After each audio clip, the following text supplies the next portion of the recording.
ya juu. Bwana Yesu asifiwe. Haleluya. Na niko karibu kwenda hapo.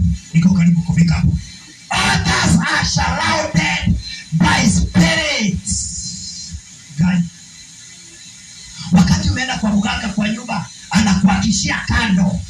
Anaweka kando hapo. Anawapigia, maana pia wako na zao. Vile ambavyo wanafanya. So, when you are connected, the spirit. Bwana Yesu asifiwe. Sita whatever, anaenda kwa mtu kuconnect damu ya kichwa ya kuku na kaka. Ana connect spirit, marine spirit. Guys, demons. Yesu asifiwe. So, the spirit kupichi. Ukishika hii, utashinda unalala.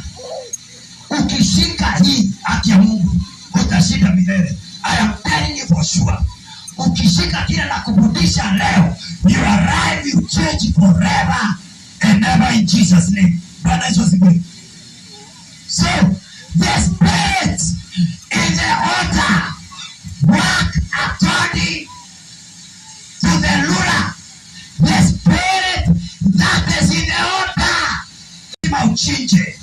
Bwana Yesu asifiwe. Ukienda kwa demo worshiper, wanakuwa lazima ubebe manyoka. Lazima ubebe paka. Sasa mama amebaki kuwa na shida. Kwa sababu zile jini kike na jini kiume wanabeba mayai. Ukipeleka kwa nyumba, yanakuja na kuwa jini kike, jini ya mume.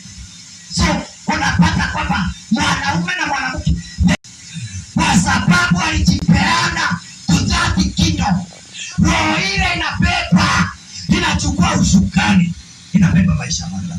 So, jini kike inakuwa ni ya mwanaume. Wakati mwanaume amelala, akiwa akona haja, hawezi, anapatwa